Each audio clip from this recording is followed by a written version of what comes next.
우리 한번 같이 따라하겠습니다. 나는 주님의 성전입니다. 나는 주님의 성전입니다. 나는 주님의 성전입니다. 나는 주님의 성전입니다.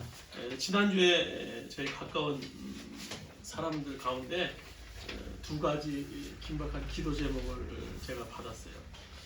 하나는 가까운 친구 목사라고 할 수 있는 저희 동년배 목사님인데 발산역 근처에서 목회하신 분인데 사모님이 폐암 말기라고 사진 촬영하는 데 나와서 큰 병원 가서 뭐 조직 검사를 해야 되는데 기도 부탁한다는 소식을 받았고요.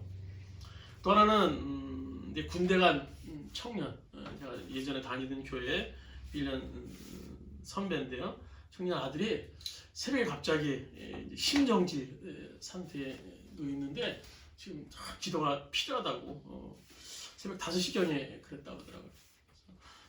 그런 제목을 기도하고 있는데 참 안타깝게 청년이 이제 몇 시간 뒤에 죽었다고 사망했다고 그런 부고 양주에서 이제 뭐 장례식을 치른다라는 그런 소식을 들었습니다. 한편으로는 왜 이렇게 새벽 5시 죽었을까? 새벽 그 시간에 무슨 일이 있어 갑자기 죽었을까 하면서 뭐 당사자한테 전화 걸어보기도 그렇고 또 주변 사람에게 이제 전화를 걸려는 차에 아침에 뉴스가 나오더라고요. 저희 연천군 부대에서 새벽에 병사 하나가 심정지 상태에 있다가 죽었는데 그 이유가 코로나 백신을 맞고 며칠 있다가 갑자기 죽게 됐다라는 그런 소식을 들으면서 참 안타까운 마음을 가졌어요. 이런 얘기를 들으면서 아니 왜 이렇게 열심히 복음을 전하기 위해서 애쓴 그 집안에 감당하기 어려운 그런 목사님 집안에 이런 일이 생기는가 참 안타까웠고요. 또 그렇게 순박하고 착한 청년이 또 나라의 부름을 받아서 또 나라가 시키는 대로 이렇게 백신 주사를 맞았는데 이렇게 청천벽력 같은 그런 죽음의 소식을 들어야만 하는가에 대해서 참 마음이 안타까운 마음을 가졌습니다.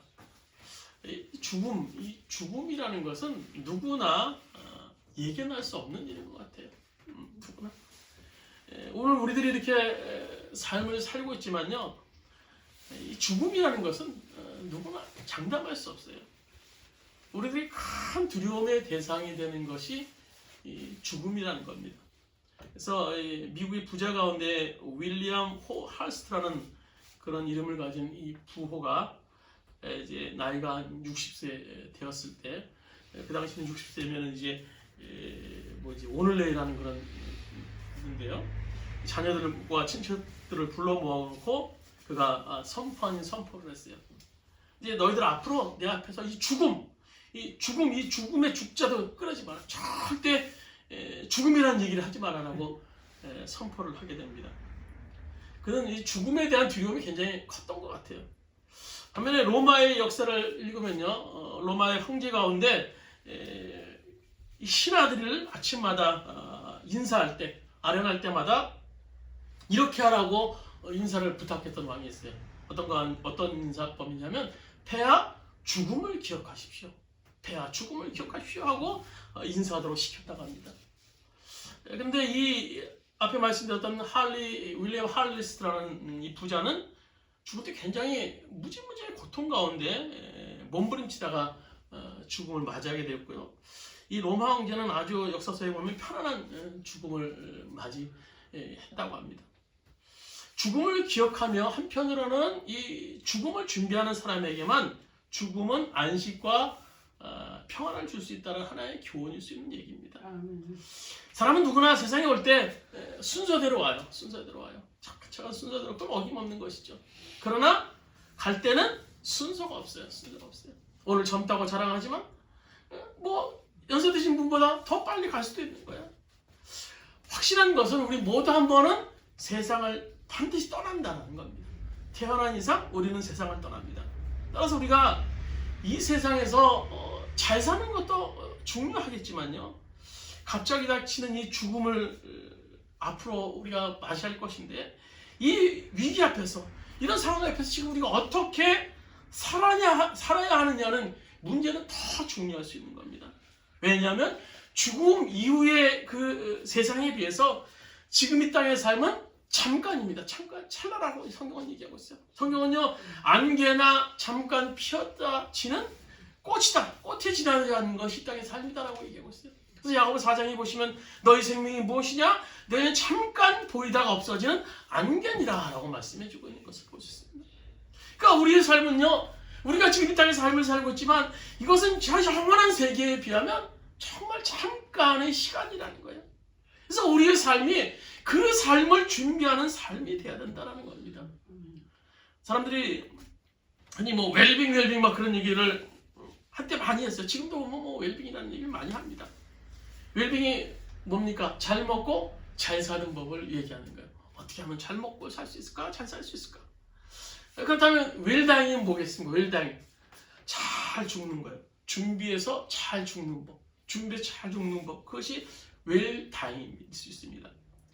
우리가 이 땅에 잘 사는 것도 물론 중요하지만 사실 더 중요한 것은 잘 죽는 거예요. 잘 죽는 거. 왜냐하면 잘 죽는 자만이 우리가 거할 저 영원한 처소에서 영원히 잘 살 수 있기 때문입니다. 그런 의미에서 웰다잉은 웰빙과 비교해서 할 수 없이 굉장히 중요한 문제예요. 중요한 문제. 오늘 우리가 읽은 이 본문에 보시면 바울 사도는요, 이전에도 바울 사도는 복음을 전하 수없이 많은 이 고비를 넘기게 됩니다. 그런데 지금 바울이 여기까지 왔어요. 고린도 후서까지, 디모데 후서까지 왔고, 이제 고린도 후서를 마지막으로 우리가 쓰게 되는데요. 이제 이 디모데 후서를 맞이하면서 쓰면서 바울이 이제 죽게 되었구나라는 그런 생각으로 로마 감옥에 그가 들어가게 됩니다. 즉 본문에서 바울 사도는 죽음을 예견하면서 기록한 오늘 서신서입니다. 오늘 본문 6절에 보시면 이렇게 시작하는 것을 볼 수 있어요. 오늘 본문 6절 말씀 우리 같이 한번 읽도록 하겠습니다. 6절입니다. 본문입니다. 전제와 같이 내가 벌써 부어지고 나의 떠날 시각이 가까웠다. 여기서 전제가 뭔가 하면 영어 성경의 NIV의 버전에 보면 drinking offering이라고, drinking offering. 그래서 이거 뭐냐면 제주를 얘기하는 거예요. 제주. 그러니까 구약시대 여러 가지 이 제사 방법들이 많이 있었어요. 그런데 그 제사들을 행하고 나서 마지막에 행하는 절차가 그 제물에 포도주를 흠뻑 붓는 거예요. 이게 마지막이에요. 그러면 이제 제물로 드려지는 겁니다. 그래서 이것을 제사의 마지막 순서를 전제, 뭐 그 전 버전의 성경에 보시면 관제라고 합니다. 그러니까 이것이 뭔가 하면 제주를 얘기하는 거예요. 제주, 술을 드리는 거. 그래서 6절, 우리 세번역 버전에 우리 주보에 보시면 나옵니다. 우리 같이 한 목소리 6절 다시 한번 읽도록 하겠습니다. 6절입니다. 나는 이미 부어드리는 제물로 피를 흘릴 때가 되었고 세상을 떠날 때가 되었습니다.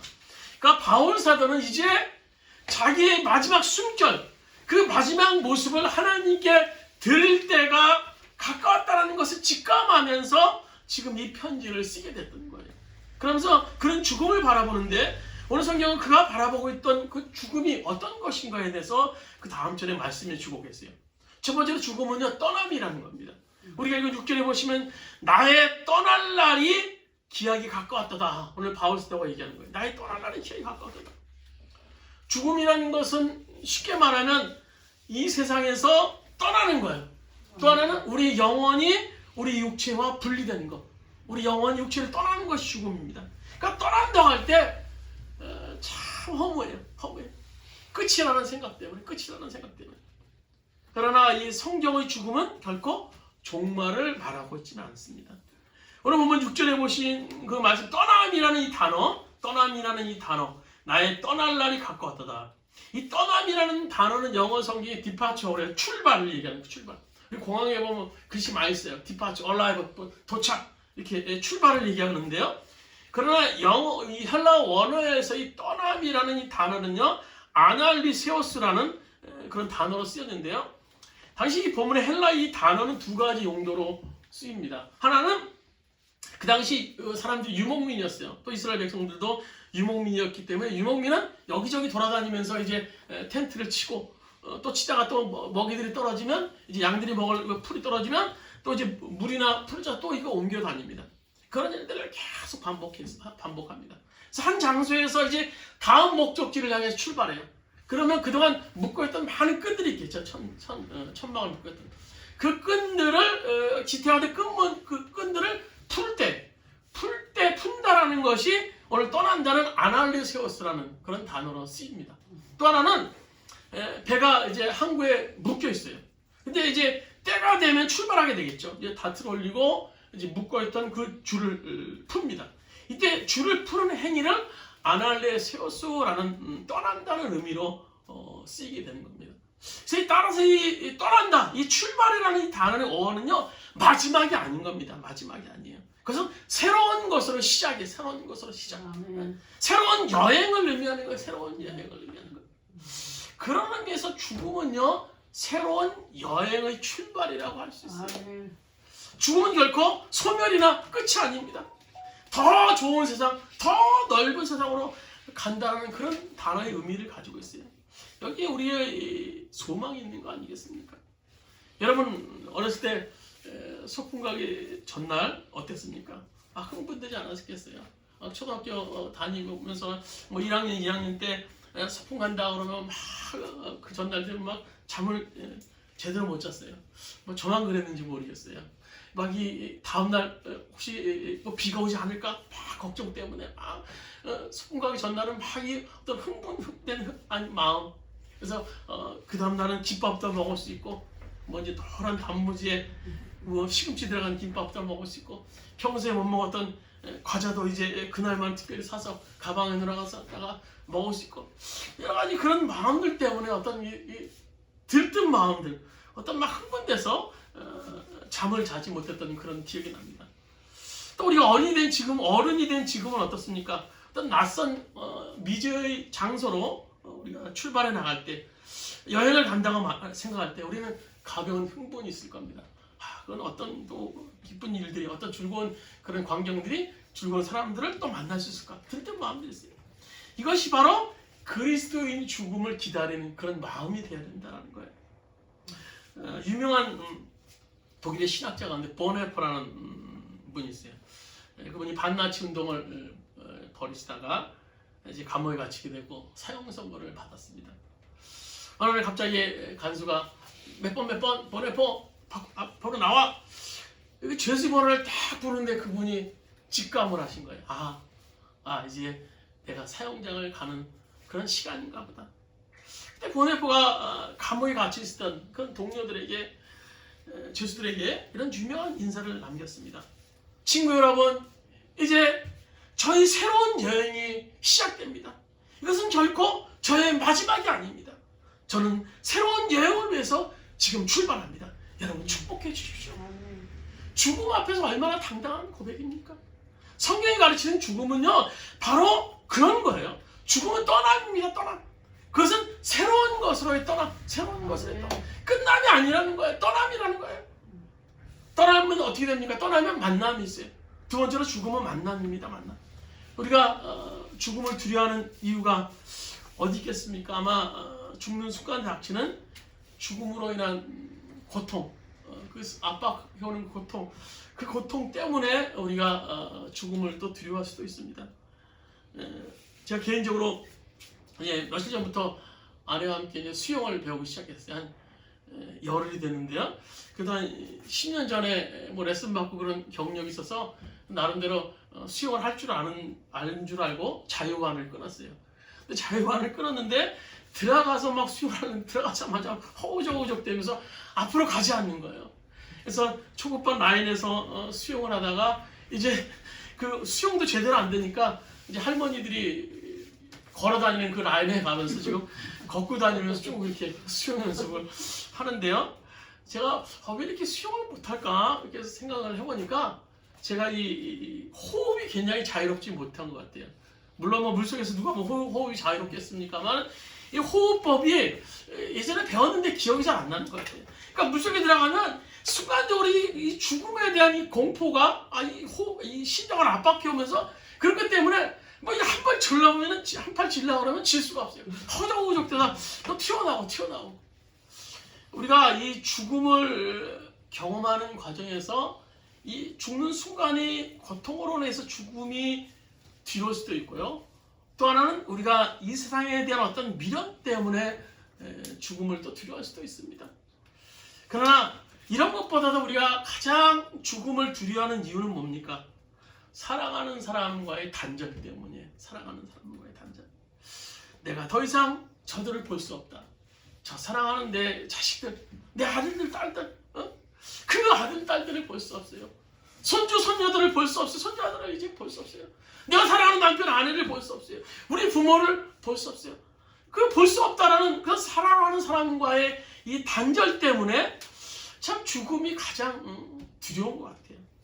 죽음은요, 이 세상에서 떠나가는 것뿐만 아니라 우리가 사랑하는 사람으로부터의 단절이 된다라는 그런 사건이기 때문이에요. 2014년 4월 6일 우리가 잊지 못할 사건이죠. 세월호 침몰 사건. 당시 이 사망자들이나 실종자들의 가족들과 사랑하는 사람, 친구들에게 마지막 나눈 그 말과 메시지를 이렇게 보면요, 거의 전부가 사랑한다요. 사랑한다. 아마모게 사랑한다. 아마모게 사랑한다. 또 얼마 전에 3년 뒤에 그것에 침몰될 당시 밑에 깊숙이 있었던 휴대폰들을 수거해서 이제 포렌식으로 다시 살려서 그 문자 내용 카톡들을 보니까요, 다 사랑한다는 거. 얘 친구야 사랑한다. 카톡방에 또 있었던 동아리 선생님 사랑합니다. 아무게 사랑합니다. 다 사랑합니다. 이것은요, 죽음을 앞둔 이들이 사랑하는 사람으로 떠나는 것에 대한 어떤 처절한 아픔을 의미하는 거예요. 미국의 9.11 테러 때도 마찬가지였어요. 마찬가지 휴대폰을 통해서 최후의 메시지를 막 전합니다. 사랑해, 사랑해. 많은 안타까운 사연들이 지금도 이제 9월 10일 되면 회자되곤 하는데요. 당시 안타까운 그런 사연 중에 이런 얘기가 있었습니다. 뉴욕의 어느 한 교회 다니는 그런 교인이 한 사람이 이제 월드 트레이드 센터, 그것이 이제 9.11 테러가 일어났던 건물인데요. 거기서 자기 죽음을 이제 예견하고 신속하게 전화를 걸었어요. 집에 전화를 걸었는데 집에 전화는 안 받아요. 그래서 교회를 전화 걸었는데 마침 교회 부목사님이 계세요. 그래서 부목사님에게 얘기를 합니다. 우리 식구들에게 목사님 좀 전해주세요. 제가 정말 사랑했다고. 목사님께서 죽을 것 같아요. 그리고 교우들에게도 전해주세요. 정말 사랑했다고, 감사했다고. 그리고 마지막으로 목사님, 그러나 저는요 천국의 소망을 가지고 떠난다고 전해주세요. 우리 천국 가서 꼭 만나자고. 그리고 전화가 끊겨버렸다고 합니다. 그렇습니다. 그리스도인에게 있어서 이 죽음은요 슬픔이지만 이것은 결코 마지막이 아닙니다. 왜냐하면 우리에게 다시 만남의 약속이 있기 때문이에요. 이것이 바울 사도의 확신 아니겠습니까? 그래서 빌립보서 1장 23절에 보시면 이렇게 고백합니다. 우리 한번 같이 한번 보시겠습니다. 바울 사도의 고백입니다. 빌립보서 1장 23절. 내가 그 두 사이에 끼었으니 떠나서 그리스도와 함께 있을 욕망을 가진 이것이 더욱 좋으니라. 오늘 바울이 이렇게 죽음 이후의 세계에 대해서 자신 있게 얘기할 수 있었던 것은 뭡니까? 그는 실제로 하나님 나라를 보고 온 사람이에요. 3층천에 올라가서 하나님 나라를 보고 온 사람이에요. 우리 고린도서 13장 2절 4절 우리 같이 한번 읽도록 하겠습니다. 고린도서 13장 2절 4절입니다. 나는 그리스도를 믿는 사람 하나를 알고 있습니다. 그는 14년 전에 셋째 하늘까지 이끌려 올라갔습니다. 이 사람이 낙원에 이끌려 올라가서 말로 표현할 수 없고 사람이 말해서도 안 되는 말씀을 들었습니다. 바울은 자신이 지금 천국에 갔다 왔다라는 그런 얘기를 제3자를 지칭해서 표현하고 있는데요. 낙원은 여기서 물론 하늘나라, 천국을 의미하는 거예요. 그러냐 그것이 얼마나 좋은 것인지 경험했고요. 실제로 그곳에서 주님을 만났기 때문에 그리스도와 함께 있을 욕망을 가진 것이 너무너무 좋다라고 오늘 바울 사도는 오늘 고백하고 있는 거예요. 오늘 성경 바울 사도의 서신서를 계속해서 보면요. 바울은 이 땅에서 삶보다 하늘나라에 가는 삶을 더 소망했던 사람이에요. 그것이 얼마나 좋은 것이었으면 그가 그것을 사모했겠습니까? 여러분, 이 떠나는 것은요 마지막이 아닙니다. 그것은 새로운 만남의 약속이 있는 거예요. 그러므로 우리 그리스도인이 떠나면요 이와 같이 만남을 전제하는 것이기 때문에 떠남은 곧 만남이라고 할 수 있어요. 무엇보다 누구와의 만남입니까? 주님과의 만남이에요. 주님과의 만남. 물론 우리가 이 세상 살아가는 동안에 예수님을 영접하고 구세주로 받아들인 사람들은 날마다 주님의 임재를 경험해요. 우리가 주님과 함께 동행합니다. 그러나 그것은 완전한 주님의 경험이 아니죠. 우리 고린도전서 13장 12절에 보면 이렇게 말합니다. 우리가 지금은 거울로 보는 것 같이 희미하나 그때는 얼굴과 얼굴을 대하여 볼 것이요 지금은 내가 부분적으로 아나 그때는 주께서 나를 아시는 것 같이 내가 온전히 알리라. 우리가 이 땅에 사는 것, 사서 주님을 만나는 것은요, 거울을 보는 것과 희미하다고요. 뭐 그 당시 거울이 지금 우리가 보는 그런 뭐 맑은 거울이겠습니까? 청동으로 만든 거울이에요. 그래서 희미하게 형태만 보이는 거울이었는데요. 그러니까 우리가 지금 주님을 만나는 것은요, 그날 완전하게 만날 그 나라에 비하면 희미한 거라는 거예요. 부분적인 것이라는 겁니다. 우리가 주님을 만나는 것은요, 완전히 주님을 만나는 것, 주님을 만날 때, 우리가 이 땅에서 하늘나라에 갈 때 완전히 주님을 만난다는 겁니다. 주님과 얼굴을 맞대고 온전하신 주님의 임재 속에 들어가는 그날 그것이 바로 성도의 죽음의 경험, 오늘 하늘나라의 경험이라고 성경을 가르치고 있습니다. 오늘 우리가 부른 찬송가도 있지 않습니까? 주님을 생각만 해도 내 마음이 좋거든. 주 얼굴 배울 때에야 얼마나 좋으랴. 천국에서 우리가 찬양하던, 우리가 사모했던 그 주님을 만나게 될 거예요. 우리가 이 땅에 소망했던 그 주님, 뿐만 아니라 주님 안에 살았던 모든 이들을 다시 만나게 될 겁니다. 미국의 믿음이 굉장히 좋은 장로님 한 분이 이제 임종을 앞두고 계셨어요. 그래서 자녀들에게 마지막 뭐 유언 아닌 유언을 하기 위해서 이제 모이게 했습니다. 자녀들 4명의 자녀들 쭉 모였어요. 3명의 자녀에게 똑같은 인사를 합니다. 우리 천국에서 다시 만나자. See you again in heaven. 우리 천국에서 다시 만나자. 세 자녀에게 인사를 하고 마지막 막내 한 아들에게는요, 굿바이, 바이바이, 바이바이 그렇게 인사를 했어요. 그러니까 마지막 아들이 섭섭한 거예요. 왜 다른 형들이나 누나는 뭐 천국에 다시 만나자 얘기를 하는데 나는 왜 바이바이? 아버지 나는 왜 바이바이라고 얘기를 해요? 그래서 그 아들이 그렇게 얘기하니까 그 임종을 앞둔 그 장로님이 얘기를 합니다. 얘야, 너는 정말 주님을 영접했냐? 영접하지 않았지 않냐?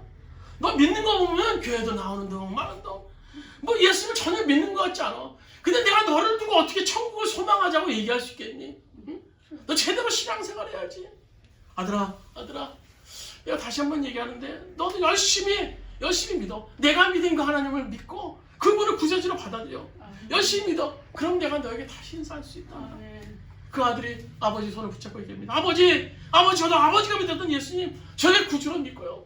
이제 또 아버지 유언을 받들어서 열심히 주님 믿을게요. 힘없는 손이지만 아버지가 힘을 다해 사랑하는 아들의 손을 붙잡습니다. 그래, 사랑하는 아들아, 너도 천국에서 우리 다시 만나자. 여러분, 그래서 이 죽음은요, 만남입니다. 만남. 우리가 고대하던 주님과의 그 만남. 그리고 우리가 믿음 안에 살았던 그 사랑하는 사람들과의 만남. 죽음은 떠나며 동시에 만남. 또 세 번째로 죽음은요, 8절에 보시면 상급입니다. 상급. 우리 8절 말씀 우리 같이 한번 읽도록 8절입니다. 본문입니다. 이제 후로는 나를 위하여 그의 멸관이 예비되었으므로 고초 의로우신 재판장이 내게 주실 것이며 내게만 아니라 주의 나타나심을 사모하는 모든 자에게 되리라. 여러분, 이 죽음의 순간에 우리에게 다가올 것은 뭡니까? 우리는 끊임없는 무력감을 느낀다는 거예요. 이제 어쩔 수 없구나. 걱정할 수 없어. 어쩔 수 없구나. 뭐 예전 같았으면 이제 뭐 곧 나오면 뭐 어떻게 하겠다는데 죽음의 순간이 내게 쫙 몰려오는 순간에 이제는 어쩔 수 없구나. 이제 내가 할 수 있는 일이 없어요. 그래서 우리 모든 것을 내려놓고 하나님을 의지하는 거예요. 우리의 그런 어떤 무력감을 하나님에 대한 의존감으로 바꾸는 거예요. 우리가 할 수 있는 일이 뭐 있겠습니까? 여러분, 이 삶이라는 것은요, 보면 어떤 욕망을 위해서 끊임없이 지금 몸부림치는 하나의 과정인 것 같아요. 물질을 벌기 위해서 몸부림치고, 또 안정된 미래를 설계하기 위해서 분주하게 움직이고, 또 나의 건강을 지키기 위해서 그렇게 애쓰고, 우리 자녀들에게 아름다운 미래를 선사하기 위해서 그렇게 몸부림치고, 그래서 나의 욕망을 성취하기 위해서 우리는 끊임없이 몸부림치며 지금 이 땅의 삶을 살고 있어요. 그런데 죽음이라는 것은 이 몸부림을 할래할 수 없는 해야 되는 그런 순간 아니겠습니까? 우리가 이 몸부림을 주 앞에서 깨끗이 포기하고 자신의 전존재를 창조주 앞에 마지막으로 내어드리는 바로 그 순간이 죽음의 순간이에요. 오늘 이 본문을 기록할 이 당시 바울도 그랬을 거예요. 지금 이 감옥에서 그가 죽음을 기다리고 있어요. 두 번째 감옥에서 이제 로마로 이감되었는데요. 로마 감옥으로 그가 이제 마지막이다라는 그런 예감을 갖게 됩니다. 그래서 로마 감옥에서 이제 그가 고린도 후서를 마지막으로 쓰고 죽음을 맞이하게 되죠. 뭐 전하는 말이면 그가 뭐 목배임을 당해서 순교를 했다고 이렇게 전해지고 있는데요. 죽음에 대해서는 뭐 기록하고 있지 않습니다만 고린도 후서를 쓰고 그런 생을 마감을 합니다. 그때 바울 사도가 이 죽음을 예감하고 할 일이 뭐 별게 있었겠습니까? 죽음은 그에게 이제 피할 수 없는 어떤 기다림이었어요. 기다림. 물론 인간적으로 말하면 바울 사도가 이런 죽음을 당하기에는요 너무 억울한 바가 있었어요. 너무 억울해요. 그렇지만 이 모든 것을 하나님 앞에 맡기고 하나님의 처음만을 이 기다리는 심정으로 바울 사도가 서 있었어요. 그렇다고 이것이 바울 사도의 어떤 수동적인 포기다라고 얘기할 수는 없습니다. 이것은요 결국 이 천국을 경험한 자라서 차라리 신앙적인 신뢰와 기다림이라고 말할 수 있어요. 이 땅에 대해서. 오늘 우리가 읽은 8절에 보시면 오늘 그는 하나님을 어떤 하나님이라고 부르고 있습니까? 어떤 하나님이라고 부르고 있죠? 의로우신 재판장. 의로우신 재판장. 바울 사도는 그 당시 지배하고 있었던 이 로마의 황제 또 불의하게 체포되었고 그에 체포됐고 로마의 법정에서 불의하게 단죄되옵니다. 그래서 그는 하나님을 가리켜서 의로우신 하나님, 내가 그 하나님 앞에 당당히 설 것임을 확신하고 있었던 거예요. 8절에서 계속 강조하고 있는 것은 의. 나를 의의 멸류관으로 예비되었으므로 의로우신 재판장이 나를 심판하실 것이다. 바울이 얼마나 억울했겠어요. 바울 입장에서는요. 바울은 지금 죽을 죄를 졌습니까? 바울은 살인했습니까? 뭐 도둑질했습니까? 뭐 누가 어떤 여자를 범했습니까? 바울은요 죄진 것이 없었어요. 바울이 복음 전하다가 잡혀간 거예요. 그래서 지금 죽을 정도로 그런 살인 교수형이 처할 정도로 그렇게 막중한 죄입니까? 얼마나 억울했겠어요. 그는 그동안 이 불의한 판단, 불의한 대접 그 앞에는 너무너무 억울한 마음이 있었을 거예요. 그러나 이 마지막 순간 바울은요 자기를 정당하게 판단해 주실 의로운 그 하나님을 바라봐요. 너무너무나 억울했지만 그분은 나를 정당하게 판단해 주실 거예요. 그리고 그 하나님 앞에 하나님을 자신에게 온전히 의의 멸류관으로 나에게 상 주실 것을 기대하게 됐던 겁니다. 바로 이 믿음 때문에 바울은 이 불공평해 보이는 이 죽음 앞에서도 당당할 수 있었던 것입니다. 이것은 비단 이 바울 사도의 고백뿐만 아니라 우리의 고백이자 우리의 경험이 될 수 있어야 돼요. 우리도 때로는 어떤 우리 자신의 죽음 앞에 서게 될 때가 올 겁니다. 또 불치의 병으로 뭐 어떤 사건 사고로 혹은 우리가 또 사랑했던 어떤 사람을 또 죽음을 볼 때가 또 있어요. 야, 이건 정말 불공평하지 않는가? 이렇게 죽어하다니 이럴 수 없다. 이럴 수 없다. 어떤 죽음에 대한 많은 어떤 불공평한 그래서 삶에 대한 불공평함을 경험하면서 우리는 지금 이 땅에 살고 있어요. 주변에서 일어나는 일 보면요. 바울도 그랬어요. 바울이 얼마나 불공평한 지금 죽음을 맞이하게 됩니까? 그러나 그는 마지막 이 순간에 시선을 들어서 역사를 주장하시는 의로우신 하나님을 바라봐요. 그런 마지막 의롭게 판단하실 그 의의 하나님을 바라보면서 의의 재판장이신 그 하나님이 나에게 의의 면류관을 주실 것이라는 확신을 합니다. 그리고 8절에 얘기하기를 내게만 아니라 나와 동일한 믿음을 가지고 주를 사모하는 오늘 이 땅의 많은 사람들 그 사람에게도 주님께서는 의로운 상을 주실 것이다라고 고백하고 있는 거예요. 그래서 바울에게서 죽음은 패배가 아니라 죽음은 승리이며 죽음은 안식입니다. 안식입니다. 그리고 죽음은 결국 상급이었던 거예요. 바로 이 고백이 오늘 우리의 고백이어야 돼요. 우리도 그 상급을 바라볼 수 있기를 바랍니다. 그렇다면 어떻게 죽음이 찾아올 그런 죽음 앞에서 우리가 오늘 당당하게 우리도 고백해야 되는데 사울이 이렇게 당당하게 고백할 수 있었는가 하는 거예요. 그리고 우리가 어떻게 바울처럼 삶을 살 수 있겠는가. 오늘 7절 말씀 우리 같이 한 목소리 한번 읽도록 하겠습니다. 7절입니다. 나는 선한 싸움을 싸우고 나의 달려갈 길을 마치고 믿음을 지켰으니 이것이 바울 사도의 당당한 죽음을 마주할 수 있었던 비결이에요. 나는 선한 싸움을 싸우고 나의 달려갈 길을 믿음으로 지켰다는 거예요. 이것이 오늘 남아있는 우리의 생애의 모습이 되어야 됩니다. 오늘 하나님께서 오늘 하루하루 우리에게 덤을 주신 것은요, 이 날들은요 우리 쾌락을 위해서 주어진 것이 아닙니다. 그것은요, 우리 죽음을 준비하기 위해서 주어진 시간들이에요. 우리가 영원히 갈 그곳에서 시간들을 준비하기 위해서 지금 우리에게 주님께서는 하루하루 시간들을 주신 거예요. 오늘 바울 사도 이 선한 싸움은 뭡니까?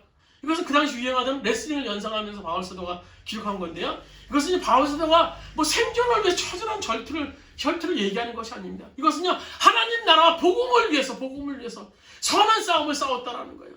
바울은 결국 선한 싸움은요, 복음을 위한 그 마지막까지의 그 믿음을 지켰음을 바울 사도가 말하고 있는 겁니다. 오늘 우리도 마찬가지예요. 우리가 선한 싸움을 싸워야 돼. 복음을 위해서. 죽음 앞에 우리도 설 것인데 우리는 어떻게 이 선한 싸움을 싸울 수 있겠는가 하는 거예요. 오늘 에베소 6장 12절에 우리 주보에서 같이 한 목소리 한번 읽도록하겠습니다. 우리의 씨름은 혈과 육을 상대하는 것이 아니오 자들과 권세자들과 이 어둠의 세상의 주관자들과 하늘에 있는 악의 영들을 상대함이라. 오늘 바울이 우리들에게 얘기하고 있는 것은 우리의 싸움은 악한 영들과의 싸움이라는 거야. 악한 영들과의 싸움. 우리의 대상은요, 적대자, 어느 누구, 주변에 어느 누구, 어떤 사람이 아니라 공중권세 잡은 사단과의 싸움임을 말씀해 주고 있어요. 사단과의 싸움. 우리가 하나님의 뜻대로 살고 복음을 전하기 위해서 하면 할수록 마귀는 크게 역사해요. 마귀는 크게 역사해요. 우리가 선한 싸움을 싸우려고 우리의 믿음을 지키려고 할 때마다 마귀는 더욱더 크게 역사합니다. 왜냐하면 마귀의 할 일이 그것이기 때문에. 마귀는 우리가 구원받는 것, 우리가 온전히 믿음 생활하는 것을 끊임없이 방해합니다. 그럼 영적인 존재인 마귀와 우리가 싸워서 어떻게 이길 수 있겠는가 하는 거예요. 이 마귀의 싸움에 승리하기 위해서는 우리 함께 하시는 예수님을 믿는 길밖에 없어요. 길밖에. 왜냐하면 그분은 이미 마귀의 싸움에서 승리하셨기 때문입니다. 오늘 히브리서 2장 14절 이렇게 기록하고 있죠. 오늘 주보에 보시면 자녀들은 혈과 육신에 속하였음에 그도 예수도 또한 같은 모양으로 혈과 육과 함께 지니심은 죽음을 통하여 죽음의 세력을 잡은 자 곧 마귀를 멸하시게 합니다 라고 기록하고 있어요. 예수님께서는 마귀의 싸움에서 승리할 수 있었는데 그 비밀은 뭡니까? 죽으심 때문이었다. 죽으심 때문에. 죽음 때문에. 십자가에서 십자가에 죽으심. 굉장히 역설적인 얘기인데요. 예수님이 죽으셨기 때문에 승리할 수 있었다는 거예요. 죽으셨기 때문에. 우리가 예수님의 십자가의 사건을 믿을 때 승리할 수 있어요. 근데 그것은요, 예수님이 죽으심 때문이었다는 거예요. 오늘 바울 사도가 갈라디아서 2장 20절에 고백하고 있지 않습니까? 내가 그리스도와 함께 십자가에 못 박혀 한다니. 그런 얘기죠. 내가 산 것이 아니요 오직 내 안에 예수께서 산 것이라. 이제 내가 사는 것은 나를 사랑하사 나를 위해 자기 몸을 내신 하나님의 아들 예수 그리스도를 믿는 믿음 안에서 사는 것이라. 오늘 우리도요, 내가 죽어야 하는 죽음을 경험할 때, 아니 내 자아가 이미 십자가에 죽었다는 사실을 믿을 때 마귀의 싸움에 승리할 수 있는 겁니다. 그럴 때 우리는 선한 싸움을 싸우고 마지막 날 가서 주님 앞에 전 믿음을 지켰습니다 라고 얘기할 수 있어요. 나는 죽고 예수로 사는 삶. 나는 죽고 예수로 사는 삶. 그 싸움만이, 그 삶만이 오늘 마귀의 싸움에 승리할 수 있고 선한 싸움의 경주를 우리가 마칠 수 있어요. 승리한 자만이 주님을 향해서 오늘 바울과 같은 고백을 할 수 있는 겁니다. 말씀 마치겠습니다. 오늘 여러분, 아이러니하게도 이 죽음의 그 두려움에서, 공포에서 벗어날 수 있는 길은 죽음입니다. 죽음. 내 자아의 죽음, 나의 죽음. 오늘 설교 제목처럼 웰다잉할 수 있는 방법은 웰다잉입니다. 우리가 잘 죽을 수 있는 방법, 잘 죽음을 준비할 수 있는 방법은 뭡니까? 온전히 죽는 때, 온전히 내가 죽어질 때 우리가 죽음을 잘 준비할 수 있다는 거예요. 정말 내가 예수 그리스도 십자가에 죽었음을 목격하는 자, 이런 사람만이 오늘 마지막 죽음 앞에서 바울이 고백했던 이 고백을 할 수 있게 되는 겁니다. 나는 그동안 믿음으로 선한 싸움을 싸웠습니다. 이제 의로우신 재판장이신 하나님이 나에게 의의 면류관을 준비해 주실 것입니다. 아무쪼록 여러분 삶 가운데 오늘 죽음을 맞이하는 그 순간에 바울과 같은 이런 고백. 나는 그동안 믿음을 지켜 싸웠습니다. 주님, 이제 의로우신 재판장이 주님께서 나에게 의로운 면류관을 주십시오. 이런 고백을 할 수 있는 오늘 여러분 되시기를 주님의 이름으로 부탁드립니다. 우리 오늘 말씀을 생각하시면서 합심해서 한번 기도드리시겠습니다. 우리가 죽음 앞에 설 때 정말 이 바울 같은 이런 고백을 할 수 있는 자가 되게 해달라고, 우리 삶 가운데 정말 당당한 죽음의 승리자, 죽음 앞에 당당히 설 수 있는 자가 되게 해달라고, 우리 합심해서 말씀 들어가시면서 주여 한번 취합심해서 통성으로 기도 드리시겠습니다. 주여 아버지 하나님 아버지 하나님 우리 인도해 주시옵소서. 여호와의 아버지 죽음의 두려워하소서. 우리 땅에서 죽음을 당하는 그 순간 나의 선한 싸움을 싸우고 나의 달려갈 길에 주님 마쳤습니다. 내가 믿음을 지켰습니다. 나는 영원히 주님과 영원히 그 안에 거하겠습니다. 영원히로 저를 준비하는 그 사랑하시는 그는 아직도 우리 안에는 주님을 모르는 우리 아버지 가족들이 있습니다. 주님의 존재를 믿지 못하는 아버지 아직도 구원의 만일에 서지 못하는 가족이 있습니다. 주님 그 영혼들을 붙잡아 주시옵소서. 아버님 그 영혼들과 함께 천국에서 다시 만나야 됩니다. 그 영혼들과 함께 주님과 함께 천국에서 만나야 됩니다. 아버지 도와주시옵소서. 아버지 도와주시옵소서. 아버지 주님 도와주시옵소서. 여호와여 주님 도와주시옵소서. 여호와의 아버지 인도하여 주시옵소서. 우리가 아버지 성령의 싸움에서 승리하는 대로 살 수 있도록 여호와의 그 싸움에 승리하는 대로 살 수 있도록 주님을 바라봅니다. 주님을 바라봅니다. 내가 사는 싸움을 바라보고 싸웠습니다. 나는 의의 멸관을 의의 재판장이 그 주님 앞에 놓겠습니다. 이 땅에 사는 영혼하고 여러분 이해할 수 없는 일들도 많이 생깁니다. 그러나 내가 아버지 의의 멸관하신 준비하신 그 주님을 바라보는 삶을 살 수 있도록 아버지 인도하여 주시옵소서. 우리가 잘 죽을 때 우리가 잘 죽을 수 있다고 성경을 말씀해 주셨습니다. 아버지 주님을 바라보기를 합니다. 아버지 역사에 주관 되신 예수 주님을 통하여서 아버지 우리가 오늘 승리 삶을 살 수 있는 우리 될 수 있도록 아버지 인도하시고 역사해 주시옵소서. 아버지 주님 도와주시옵소서. 여호와 인도하여 주시옵소서. 여호와 인도하여 주시옵소서. 여호와 아버지 주님 축복하여 주시고 아버지 주님의 역사하심을 바라볼 수 있도록 아버지 도와주시고 드립니다. 아버지 인도하시옵소서.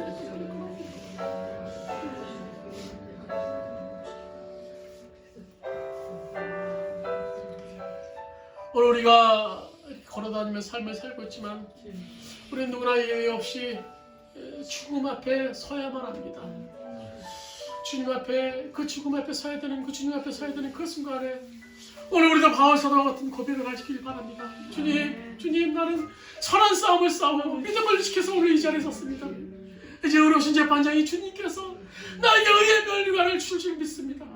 그것은 지금 우리들에게 주어진 이 시간을 어떻게 잘 주님의 나라를 위해서 복음을 위해서 사용되는가에 따라서 결정되는 그런 믿음인 줄 믿습니다. 우리가 선한 싸움을 싸우고 우리의 믿음을 지켰다고 고백할 수 있는 그 고백의 주인공들이 될 수 있도록 주님 인도하여 주시옵소서. 그래서 하늘나라에 가서 주님 만나고 우리가 사랑하는 사람들을 만날 수 있도록 주여 인도하여 주시되 아직까지도 우리 주변에 내 사랑하는 가족 가운데 주님을 영접하지 못하고 아버지 주님을 나의 구주로 영접하지 못한 식구도 있으니까 주님 그 영혼들을 불쌍히 여겨 주시다. 우리와 같이 나와 천국 가서 만나시는 그런 축복도 우리들에게 허락하여 주시옵소서. 아버지 그 영혼도 불쌍히 여겨 주셔서 아버지 주님을 영접하는 그런 순간들이 주님의 놀라운 세계를 경험하는 그런 순간들이 속할 수 있도록 그래서 하늘나라 가서 주님 만나고 그 영혼들도 같이 만날 수 있는 그런 기쁨의 순간들이 될 수 있도록 주님 인도하여 주시옵소서. 어둡고 힘들어지는 이 세상 속에서도 우리 더욱더 선한 싸움을 통해서 믿음의 승리하고 살 수 있는 우리 모든 조언의 공동체가 될 수 있도록 주님 인도하여 주시옵소서. 이제는 우리 주 예수 그리스도의 은혜와 하나님 아버지의 음만하신 사랑하심과 보혜사 성령님의 감화 감동 내주 교통하시는 청에 나는 믿음의 선한 싸움을 싸우고 나의 달려갈 길을 마쳤습니다라고 자신이 있게 하나님 앞에 고백하기 원하는 오늘 머리 숙인 모든 우리 주원교회 성도들 머리 위에 그의 가정에 사업자가 직장에 또 이 민족이 이 땅의 모든 교회 위에 이제부터까지 함께 하시기를 간절히 축원하옵나이다.